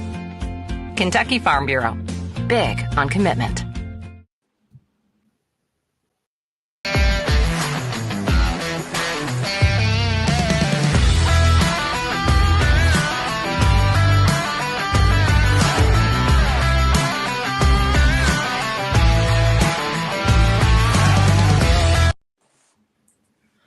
And we are back here on the Startup Morning Show. Bradley Dameron, JJ Pruitt in the house. Darryl McCoy here, as this segment is sponsored by Jim Mar Services. If you're looking for a job in the coal field, call Jim Mar Services today. They will make sure you're able to support your family with good wages. That's Jim Mar Services, located in Logan, West Virginia. All right, guys, 2 great interviews. We've had 1 great interview each day. I felt today, I think both of them went really well. I agree with you 100%, and I was really excited to get to know the Chapmanville kid, and I really think he's going to do big things this year. I mean, I didn't know that he was a Tug Valley transfer, so I mean, I'm really excited to see how he does. Yeah, Joey is a really good ball player. I got to call, I think, 3 of his games last year, I want to say, and you know, he was always, you know, great in every game I saw him in. And I tell you, I really do believe that I hope and I believe that the way that team lost in the state tournament is going to be able to motivate those guys coming back, because that was a very talented group, and Joey's very talented, and I look for him to have a huge year this year. Guys, we got a load of comments coming in. Jimmy Johnson says Hatcher's going to love Mark Pope's offense then, because they shoot a lot of threes. Janice Roden said, good morning, Sonny. Ashley Dalton says, basics and disciplined basketball will always win over pure athletic ability. I agree 100%. Jimmy Johnson says, go watch the women's game at any level. You'll see the fundamentals and basics said of basketball. It's beautiful. I agree 100% with that. Women's basketball is a joy to watch. Said, we need the shot clock in high school basketball, Darryl, for the game you love so much. Said, I know that you don't like it, but it would make games way more competitive and advance the game and put our kids in better chance to succeed at the college level. And I disagree. I think Mark Hatcher made a good argument for not having a shot clock. You know, you get a shot clock, you know, you're going to have kids that, you know, one kid dominating, you know, the ball a little bit more. So, you know, most coaches ain't going to come out if they don't do it now and don't speed up the game and, you know, add a pass first offense. I don't think they would definitely not do it with a shot clock. But, you know, I say leave it alone. Say the schools are able to pay $250,000 for turf field, they can afford $5,000 for shot clocks. Jimmy Johnson says it's up to the coaches to teach their kids primary and secondary offenses and defenses, as well as free-flowing offense that would work with, let's say, a 30-second shot clock. Yeah, I think if you was going to do a shot clock, you would have to have a 30, 35-second. You couldn't do a 24-second like the NBA. And then let's see, we got Carl Little says 2 great interviews today. We appreciate that, Carl Whitey Little. But guys, we got a ton of topics we got to get to, so let's get started. Kentucky will vacate their 10-win season in 2001. The Kentucky football Wildcats was hit. Basically, Chris Rodriguez is the main character in this story. Chris Rodriguez was working at UK Healthcare. He wasn't going to work, and he had a guy there clocking him in, but he wasn't going to work, which is something that's happened. Listen, I'm going to spoil everybody's party. This has happened for years. I promise you, there's a ton of car lots that a lot of these UK basketball players have worked for that never stepped a foot on the lot. I promise you that. But Chris Rodriguez got hit for it in 2001. He had to sit out 3 games that season, the first 3 games of the season. But now UK is going to have to go back, and what probably the best season ever. They ended up winning the Citrus Bowl that year. 10-win season, first 10-win season in my history of Kentucky football, and they have to vacate it, guys. Is it fair or foul that this is coming down now that it's legal nowadays? NIL is legal now, and this probably wouldn't have happened now. Is it fair or foul, guys? So first of all, it was what 23 years ago. No, it was You said in 2001, 3 right? years. 2021. Oh, I thought you said 2001. No, 21. Oh, okay. But back to what you said, he got suspended for 3 games, correct? Yeah. So, if you've already suspended him, like, how are you going to punish him again? Isn't that like that was Kentucky suspended him, trying to make the hit less harsh when the NCAA come down on him. Oh, so the school did it, and then the NCAA did it. Yeah. So, in that situation, the NCAA is the main guys. So, they made the final decision. It took a couple of years. I guess I can understand it. I can see why they did it. I can see why they did, but at the same time, it seems kind of weird now whenever we can straight up have players under contract in college football and stuff.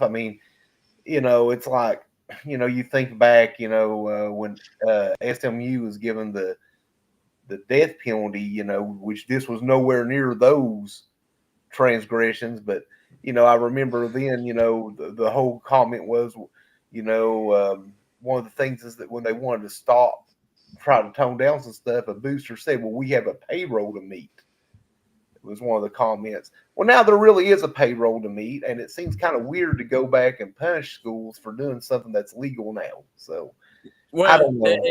The situation, and Cross Taylor says, good morning, guys. Good morning, Cross, as I'm sure Cross is out hauling some buildings for Southside Buildings and Carports. We hope you stay safe, Cross. As you sit here, it's kind of like, when you look back now, all these people sitting in jail for marijuana infringements. Now that marijuana is legal, you're like, do you go let all them people free that was arrested for marijuana and wipe all that off their record? That's kind of the same case here, just like, now, should Reggie Bush, at the end of the day, the Reggie Bush situation, that would be legal these days, so, you hate to see the NCAA still punishing kids for stuff like this when it's now legal is where I'm at, and I hate that special season is having to be vacated.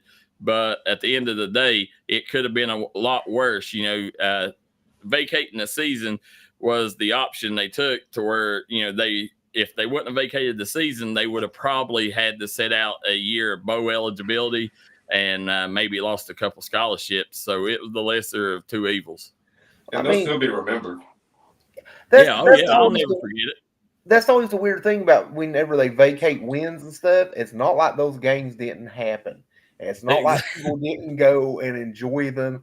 And it's not like someone's going to sack and, they may know in the back of their mind, but like they're going to remember the Citrus Bowl win. It's not like they're going to sit there and go like, oh, that doesn't count now. Well, maybe not technically, but everyone saw it. Everyone felt it. Guys, Pitbull buys naming rights to FIU Stadium. Now, Pitbull paid $1.2 million to have it called Pitbull Stadium. Are you guys excited? Is it going to be? Is it permanently that he can have that as the name, or is that just for a little while? Or no, it's 1.2 million. I'm sure it's over, probably a couple year deal. But here's where Pitbull got a deal and a half on this: is Pitbull in his contract, he's allowed to sell his own vodka. He's got a famous vodka brand. He's able to sell it in the stadium. And he also gets the stadium for 10 days a year where he can use for anything he wants. So this was a great deal. I think 1.2 million. Absolutely. I think that's a tremendous deal. And you said that he owns a vodka company? Yeah. Oh, yeah. He'll make that money back in no time. Probably within the first season or like first Mr. Worldwide, the 305, baby. Yeah, absolutely. That was a really good deal. You know what? He makes some money. FIU gets a little bit more recognition. Mm-hmm. Everyone wins. It may look a little weird, Pitbull Stadium, but hey, everyone wins in the end with that deal. I'm excited. Guys, we're going to take one last commercial break. When we come back, we got a couple arrests to talk about, and then we're going to talk a little bit about the presidential campaign. So we'll be right back here on the Startup Morning Show. Bruce Walters Kia. By now, you know Kia is a great vehicle, and you know they come with a 10-year, 100,000-mile warranty. So why should you buy from Bruce Walters Kia? At Bruce Walters Kia, we're going to change your oil for free for life. And what you do with that money you save is up to you. Come check out the 2022 Kia Carnival and the 2021 Kia Sorento. Only at Bruce Walters Kia in Pikeville. Or shop us online at brucewalterskia.com. Pass, bring them to Hall & Jones Funeral Home in Virgie, Kentucky. We let you grieve in peace instead of worrying about a heavy financial burden of burying a loved one. Here at Hall & Jones, we have multiple chapels that can accommodate any size family. We look forward to helping you and your family here at Hall & Jones.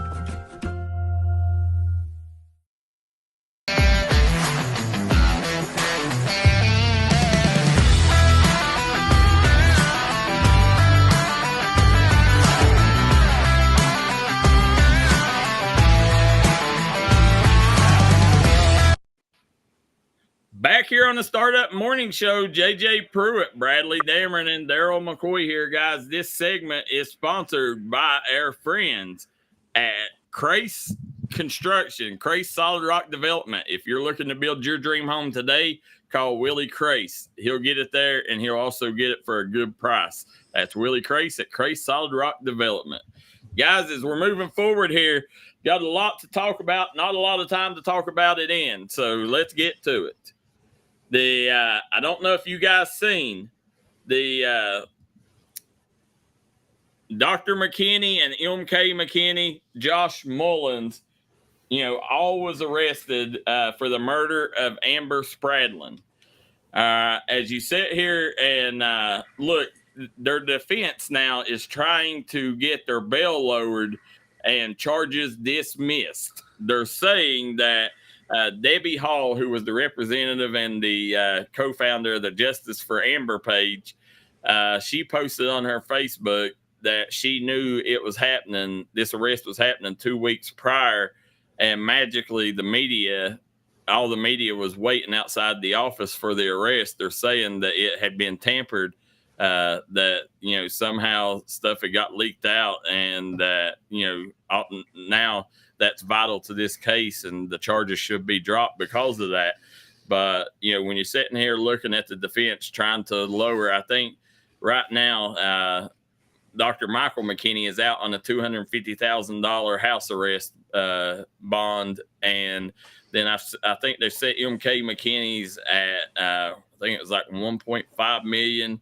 And then the other kids, I think, was 100,000 or no, 500,000. So they're trying to get it lowered, trying to get the Josh Mullins lowered to 5,000, 10%. And then they're trying to get MK's lowered too. They're saying that if Lance Storrs, the guy that done the mass shooting in Allen, Kentucky, if his was only $1 million, why is this kid's higher? Well, that's something that they got to figure out. But in your guys' eyes, where do you stand on this? Should they lower the bail? Should they drop the charges? Do you think that was enough? Do you think that, it being leaked out to the media is enough to drop the murder charge? I think that they need to find another reason to drop it. I mean, I'm not the most educated person when it comes to the rules of law and things like that, but I mean, things get leaked all the time, and them just saying when they're going to come arrest them, is that really enough to, if there's definitive evidence that they might have done it? I don't know what kind of evidence they have, but if there's enough evidence to prove that they did it, what does it matter that somebody leaked when they were going to get arrested? I mean, you could probably fill me in and let me know if that really matters that much, Darryl. Go ahead, Bradley. I mean, first of all, I always want to say, I do believe in innocent until proven guilty, but at the same time, it's like these are some pretty hefty charges, and also these are people with some resources that some people may not have. And so I could see the worry about them maybe being a flight risk or something if there's concerns about that. As far as dropping charges go, I don't know, man. That seems like a pretty flimsy excuse to drop a murder charge. You know what I'm saying? But here's where I think they do got a case. I think they need a change of venue, maybe. I think it's already being heard. It's the case is being heard by Eddie Coleman. I think Eddie Coleman is one of the best judges in the business, so he'll do what's right. But I think they do have a case if they wanted to take and move this out of the mountains. They could possibly get it moved out of the mountains on them. On that situation, things being leaked. It's a small town. His business is right here in the mountains. So I think they got a case to really move it to a different court. But I definitely don't think the charges should be dropped. Hear it out whether they're innocent or guilty. You still, need to hear this out, because at the end of the day, a lovely young lady, she waited on me many times at the brick house, got murdered. So, there need to be some kind of justice, but, at least hear it out. If they're innocent, they're innocent. If they're guilty, they're guilty, so moving on. Oh. Guys, Nellie gets arrested. Nellie, was arrested, found 4 ecstasy pills on the former rapper. Now, Nellie, this happened at a Missouri casino at 4:54 in the morning. For you guys that don't know, Nellie's name is Cornell Haynes II. He's 49 years old. We just talked about Nellie September 14th coming to Appalachian Wireless Arena. Well, with these charges, he's flirting with not being able to make that date. But as you're sitting here, as you digged into the case, I went down that rabbit hole last night, and things got a little hairy. When Nellie, he got busted for 4 ecstasy pills, but his lawyer's saying the case will be dropped because of how it happened. Nellie had hit jackpots all night. They said he hit 4 large jackpots. At the end of the night, he went to cash in, and the officer that was there, that normally is the guy that would have helped him oversee the transaction of him cashing in, cashing out, ended up, he works for the casino. He run a needless, the lawyer said, a needless warrant check on him, run a background check on Nellie, and it popped up a warrant from 2018 when Nellie was cited, a citation for driving without insurance in Missouri, in St. Louis. So he's had that warrant for, 6 years now. And he did not know he had that warrant. But this lawyer, because Nellie had such a large jackpot, he run this background check on him and ended up arresting him, and then they done an illegal search on him without a search warrant and found 4 ecstasy pills. Guys, how's this going to play out? Is it going to play out in Nellie's favor or the casino's favor? I think it'll play out in Nellie's favor. I think that he's going to have too good of a lawyer to not have this situation resolved. My question is, I haven't heard any of the word ecstasy in probably 15 years. I didn't know those pills were still being made. I thought the new one was Molly, according to the kids. I mean, I didn't even know that they still had those. Yeah, I mean, I get it. Like, he's going to have a great lawyer, but let's not forget how powerful these casinos are too. The saying "the house always wins" is there for a reason. So I don't think it. I mean, like, I don't know if Nellie even has as many resources as a casino. Those, depending on the casino, especially. So. Well, Jimmy Johnson stowed your saying. He said the house always wins. He said, I don't know who wins this one. Yeah. So here's the interesting thing, JJ. You said Nellie, he's going to have too good of a lawyer, but is he going to have too good of a lawyer? If he got caught driving with no insurance, how is his money situation? Because, I know I've for a guy, and this little tidbit about me, guys, I've had 11 tickets in my history of driving for no insurance, driving with no insurance. 90% of my problems come from not driving with insurance. And I just didn't have the money to buy insurance back then. So that's why all that happened. But Nelly, he has no excuse, guys. Why are you, Nelly, driving around with no insurance? And, second of all, you're 49 years old.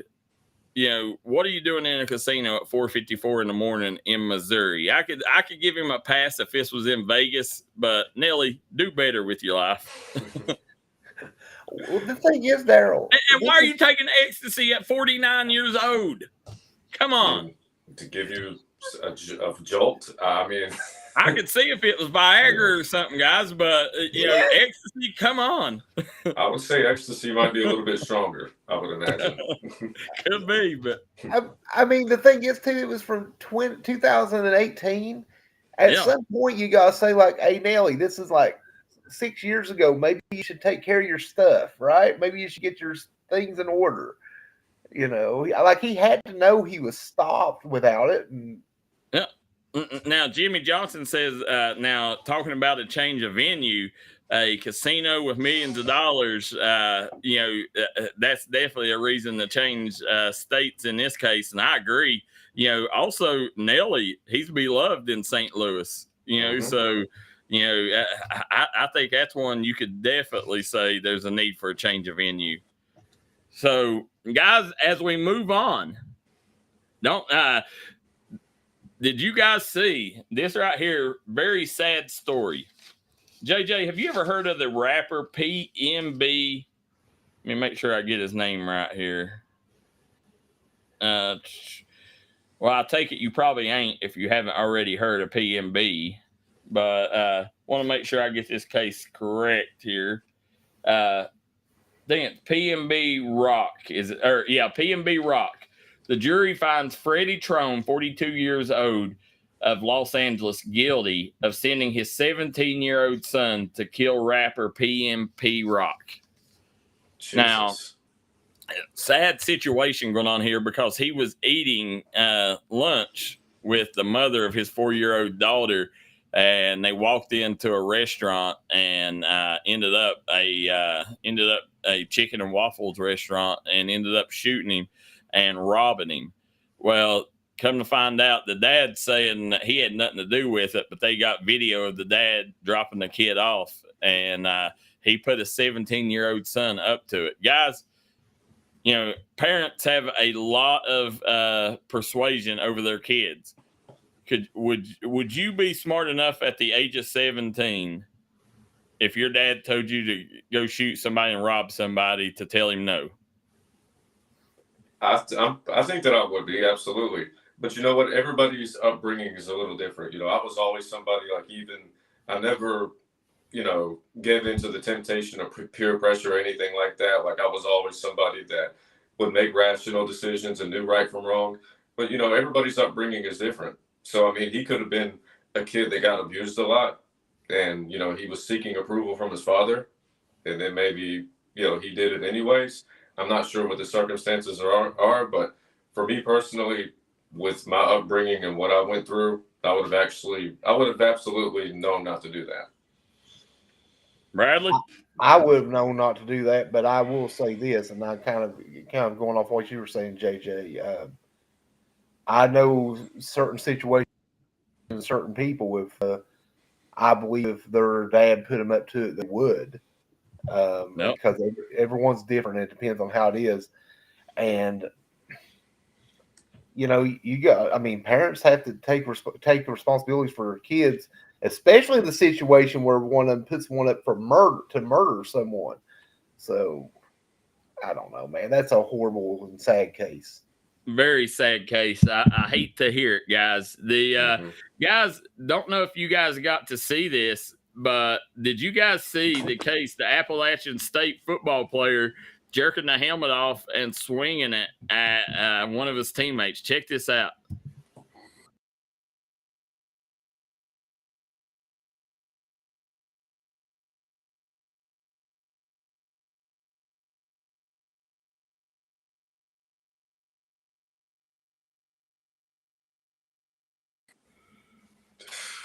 Wow. I mean, that's shades of Miles Garrett, right?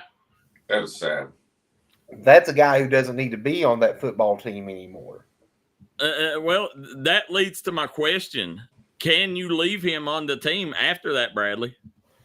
No, because he's showing that he can't even practice with.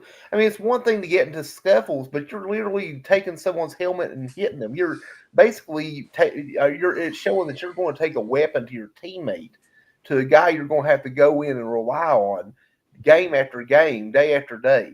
How can they trust each other themselves? How can How can the other teammates trust? Yeah, let's see Jimmy Johnson chime in. That's assault. It is assault.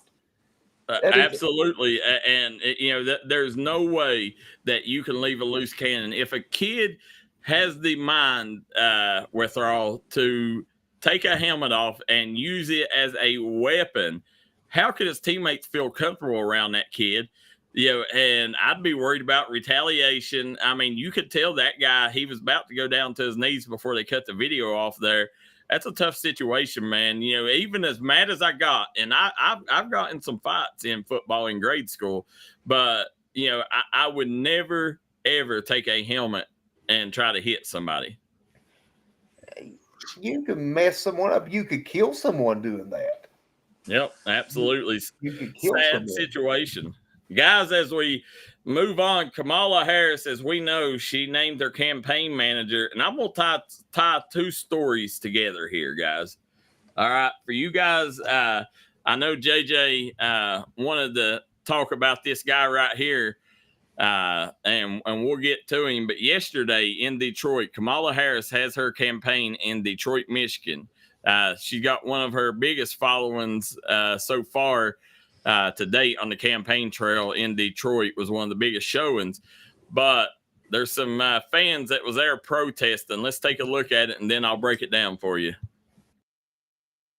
Climate crisis, and he intends to end the Affordable Care Act. You know what? If you want Donald Trump to win, then say that. Otherwise, I'm speaking.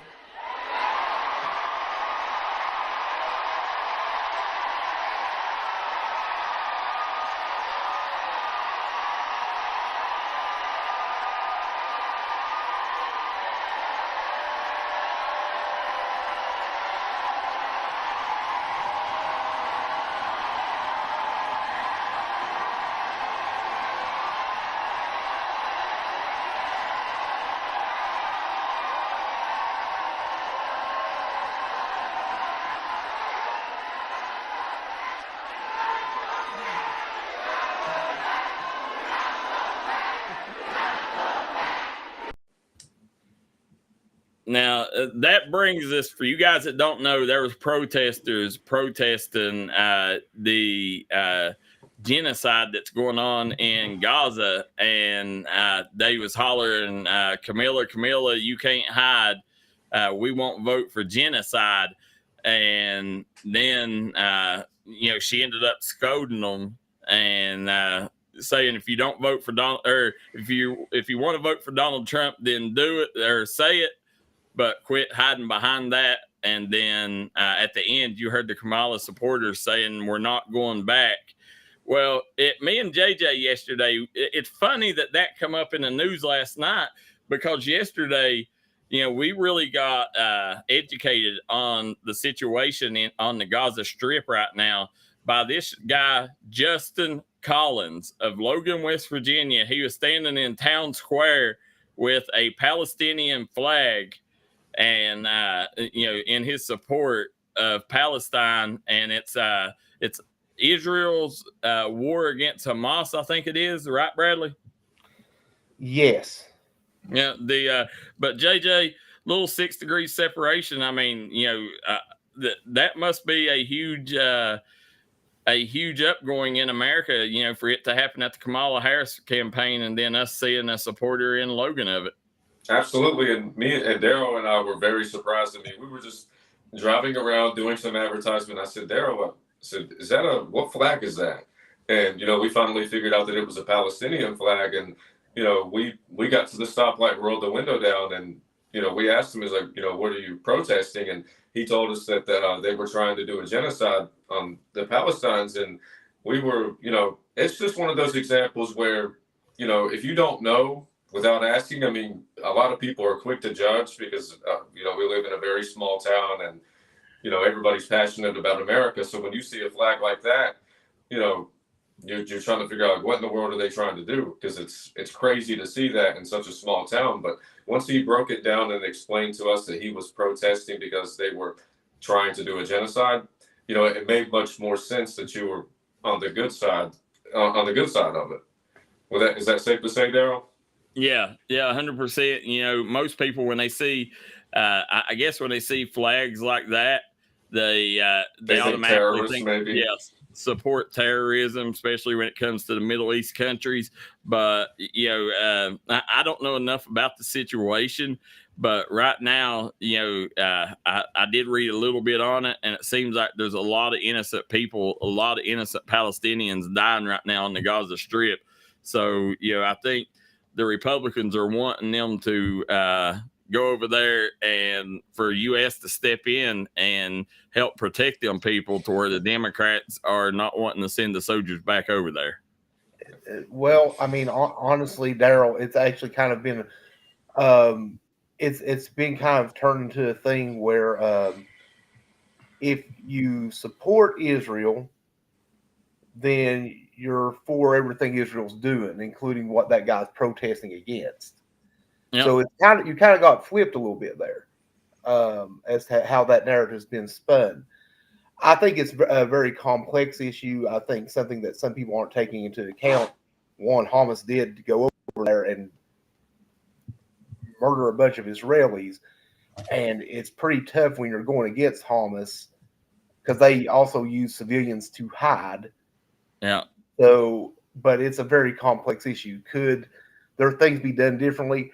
I don't know, but I do think that it is interesting because what she was basically saying there was like, do you want Donald Trump to win? Someone who's basically not being sympathetic to their cause, or do you want someone like me to win, who may be more sympathetic? I think that's what she was trying to say there in that clip when she was saying that.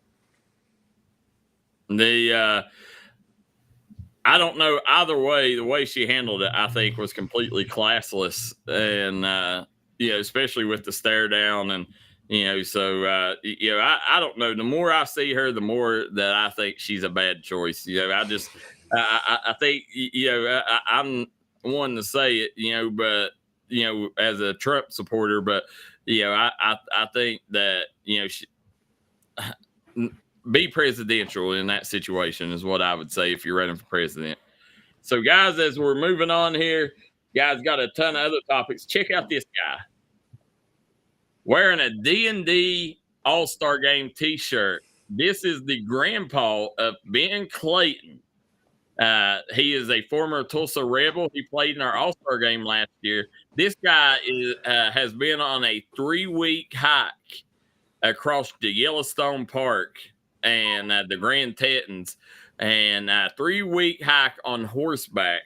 He's got a gun on one side, bear repellent on the other, and he's been wearing this D&D shirt during his whole journey. And said he stops and tells everybody about it. Big shout out to this guy. That's terrific. Awesome. The Bradley may put that on the page later. The Ben Clayton's grandpa, it got sent into the page. So big shout out there. Logan County School Board looking for bus drivers, guys. If you would like to be a bus driver in Logan County and really help the community, you can do that by stepping up, giving them a call at 304-855-6625. Give them a call if you would like to be a bus driver in Logan County, as they're doing some hiring there, guys. Also, want to give a big shout out to the U.S. Olympic team, 27 gold medals. You know, we're only one ahead of China right now. We got to speed that up, but we're nearing the 100 mark on total medals. Hopefully, we can make that ground up and hit that 100 mark with a couple medals in breakdancing, JJ. Lord have mercy. Guys, at 2:30 today, Noah Lyles will be back in action. At 2:30, Noah Lyles will be racing. Is it the 200 today, JJ? Yes, sir. The 200 meter. Yep, 200 meter. Guys, little fun story. Well, not fun. It got a little serious. This guy in Texas he's a serial toilet bomber. He is going around to gas stations, service stations, car washes, and local businesses in the San Antonio area, putting explosive fireworks under toilet seats that are pressure activated. So when people sit down on it, they blow up.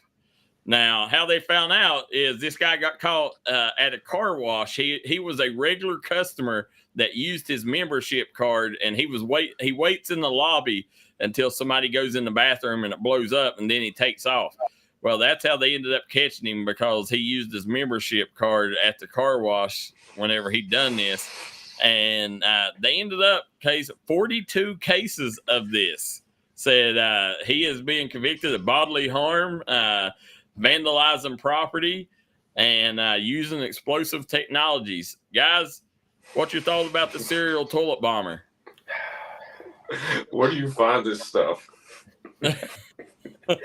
I mean, listen, all things about like bodily harm and stuff, that's horrible. But that is definitely one way to scare the crap out of someone. I'm thinking of the visual, Bradley.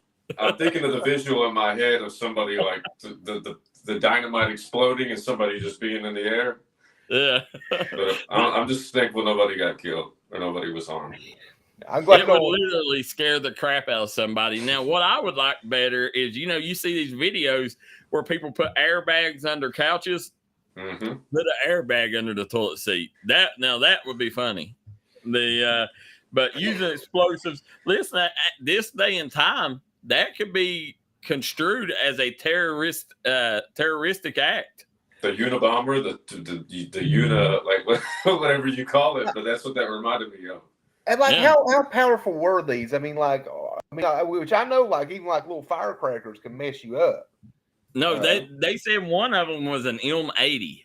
Oh well, yeah, that's yeah, you kill somebody with that. Yeah, that's bad. The guys, Paris, Kentucky, the Paris Greyhounds have a new orange football field. Guys, are you excited about this? It's a nice looking field. I have a headache looking at that thing, man. That is hideous, JJ. That is not a nice looking field. Jeez. That is very hideous. And listen, Boise State, I can dig the blue, but that orange, it's not even that right there is kind of a infrared.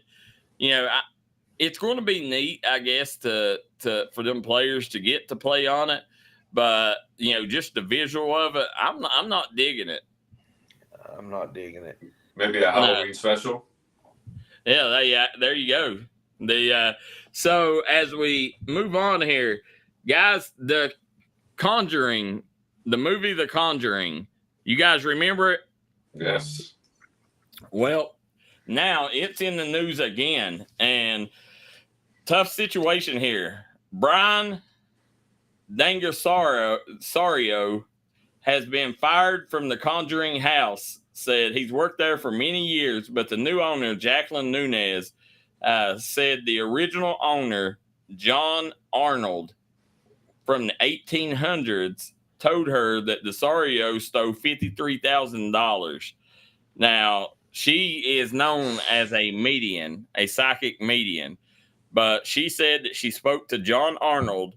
John Arnold died, over 200 years ago, and but she spoke to him and told her that this guy was stealing money, $53,000. First of all, how in the world does this house making $53,000? Are they really that many people paying to go see the Conjuring House? And second of all, guys, do you feel sorry for this guy? Well, The Conjuring is one of the biggest horror franchises of all time.